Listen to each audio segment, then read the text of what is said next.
Hai, aku Nabila, salah satu mahasiswa teknik sipil Fakultas Teknik Universitas Diponegoro Angkatan 2017. Ini adalah ceritaku tentang kuliah kerja nyata.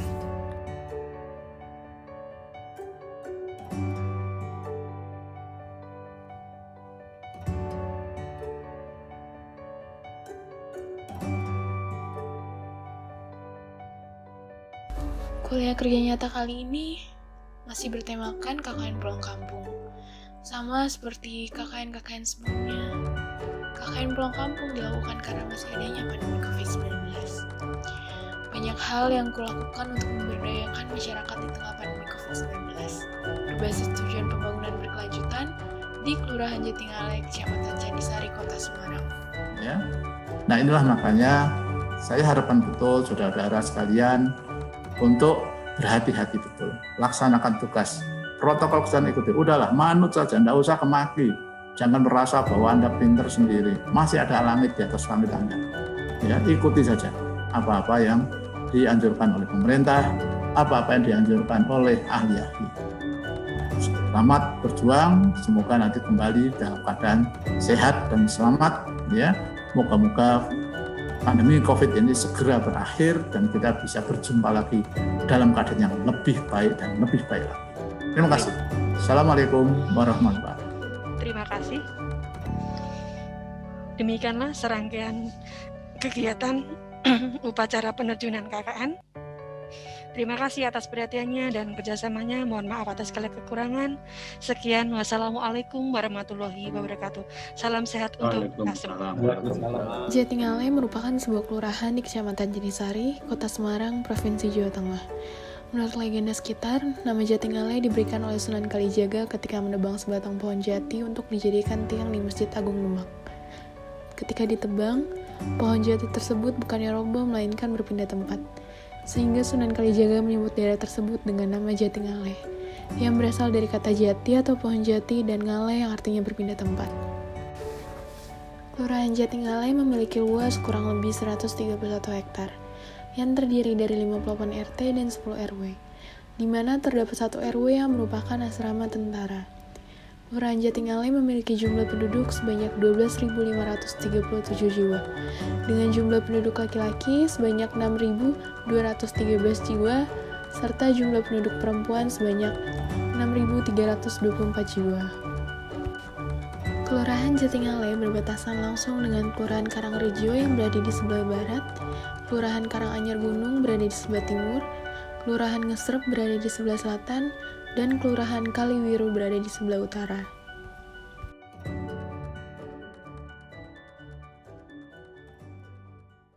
Sejak kedatangan pandemi COVID-19 yang tiba-tiba menyerang masyarakat dunia dan tentunya Indonesia, menimbulkan banyak sekali permasalahan.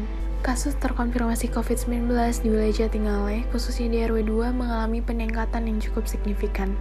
Hal ini dikarenakan kurangnya pengetahuan masyarakat sekitar mengenai pencegahan COVID-19. Dengan semakin banyaknya warga yang positif COVID-19 dan minimnya fasilitas rumah sakit yang dapat menampung pasien COVID-19, menyebabkan banyaknya pasien COVID-19 terpaksa untuk melakukan isolasi mandiri di rumah masing-masing. Namun, sebagian besar warga yang sedang menjalani isolasi mandiri di rumah tidak mengerti apa yang harus mereka lakukan, karena kurangnya sosialisasi mengenai isolasi mandiri. Salah satunya mengenai bagaimana cara membuang sampah infeksius dari isolasi mandiri di rumah yang benar, sehingga menyebabkan meningkatnya kasus COVID-19 karena penularan yang berasal dari sampah infeksius. Permasalahan sampah infeksius ini sudah menjadi permasalahan nasional. Bukan saja karena kurang mengertinya masyarakat mengenai penanganan sampah infeksius, permasalahan ini juga diakibatkan dengan tidak adanya tempat pengelolaan sampah atau TPS yang memadai di sekitar wilayah Kelurahan Jatingaleh. Selain permasalahan tadi, banyak masyarakat di RW 2 Kelurahan Jatingaleh yang belum mengetahui apa itu rumah sehat dan apa saja yang menjadi syarat rumah untuk disebut sebagai rumah sehat. Banyak rumah masyarakat di RW 2 Kelurahan Jatingaleh yang masih belum memenuhi standar seperti ventilasi yang kecil, tidak adanya jendela, penerangan yang kurang, serta penataan ruang yang tidak layak huni. Bahkan, beberapa rumah dibangun di jalan yang sangat kecil dan berdempetan, sehingga tidak adanya cahaya matahari yang masuk sama sekali dan sirkulasi udara yang tidak baik. Hal ini menimbulkan banyak penyakit bagi penghuni rumah karena rumah yang lembab dan tidak berputarnya udara kotor. Selain itu, karena adanya pandemi COVID-19 yang mengharuskan work from home, dapat membuat tingkat stres yang tinggi bagi penghuni rumah karena rumah yang ditempati kurang sehat.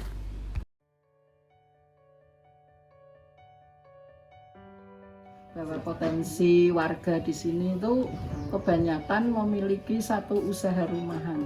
Iya. Jadi dari usaha rumahan dulu itu di satu tempat sering pada bergerombol, berkumpul konsulnya di depan gangnya RT 5 gitu Pak. Itu banyak sekali. Nah itu kan juga dari pemikiran itu kita satukan, kita buat wilayah kita apa ya yang akan kita angkat menjadi kampung kuliner, yang mana biar satu untuk meningkatkan warga, dua juga untuk lebih RW 2 lebih dikenal, terutama ya masih ada lagi harapan kita dari RW 2 ya untuk lebih maju lagi, tidak hanya sekedar sebagai kampung kuliner, tapi ingin untuk adanya seperti petani kota.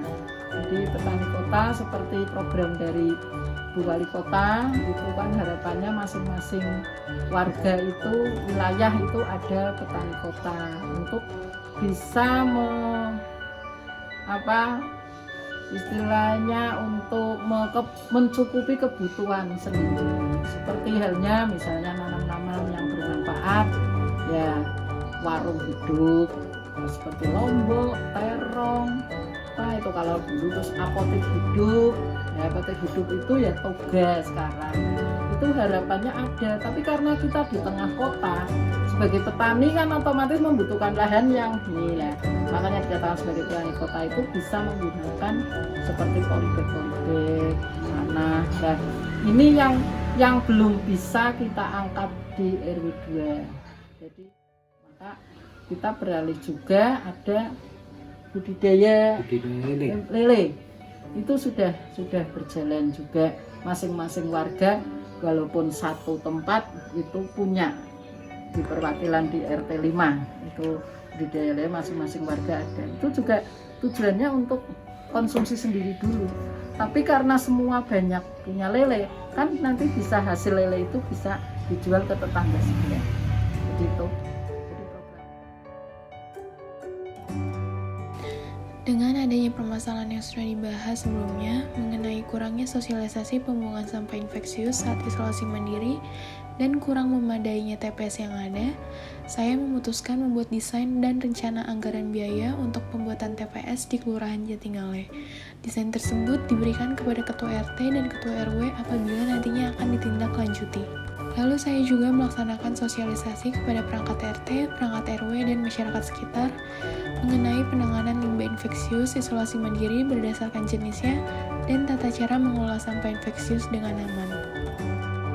Sama seperti program 1, program 2 dibuat karena adanya masalah di wilayah tersebut, yaitu permasalahan kurang mengertinya masyarakat sekitar mengenai rumah sehat dan juga banyak rumah di wilayah Kelurahan Jatingaleh yang tidak memenuhi standar rumah sehat. Saya memutuskan membuat contoh desain sederhana rumah sehat. Desain tersebut nantinya akan diberikan kepada Ketua RT dan Ketua RW sebagai acuan. Lalu saya juga memberi sosialisasi berupa pemberian modul dasar-dasar perencanaan rumah sehat kepada masyarakat sekitar, yang diharapkan dapat menambah pengetahuan dan dapat diaplikasikan ke depannya.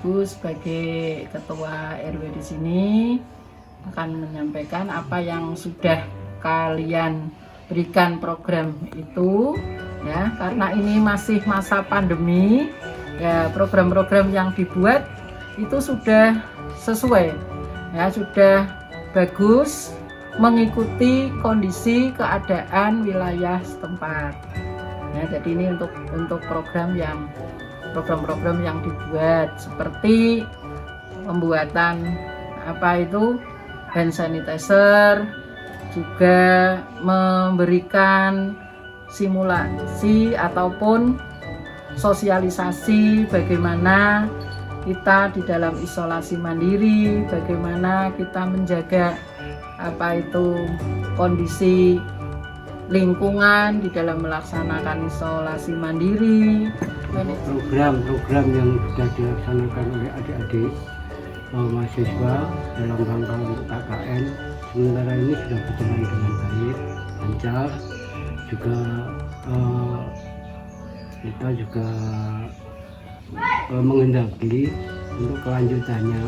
Kelebihannya itu mas-mas dan mbak-mbak itu selalu kompak dalam menyelesaikan permasalahan yang ada dan diskusi dengan saya solusi-solusi yang dipermasalahkan dan alternatif yang diinginkan. Masalah kekurangannya itu masalah sosialisasi terhadap warga dan lingkungannya itu karena kondisi pandemi saat ini itu tidak bisa menyentuh karena keadaan ya. Jadi mudah-mudahan untuk berikutnya itu pandemi bisa tepat selesai dan bisa apa yang diharapkan oleh mas-mas ini dapat dilaksanakan dengan baik, lancar. Sudah baik, itu sudah tidak sesuai dengan yang diharapkan masyarakat. Ya kekurangannya mungkin yaitu seperti tadi kurang mungkin seperti masih pandemi ini, jadi kurang menyentuh di masyarakat itu. Maksudnya kan sosialisasinya gitu, sebenarnya ke masyarakatnya yang mungkin lebih ditingkatkan lagi gitu. Tapi sudah bagus untuk kedepannya tuh.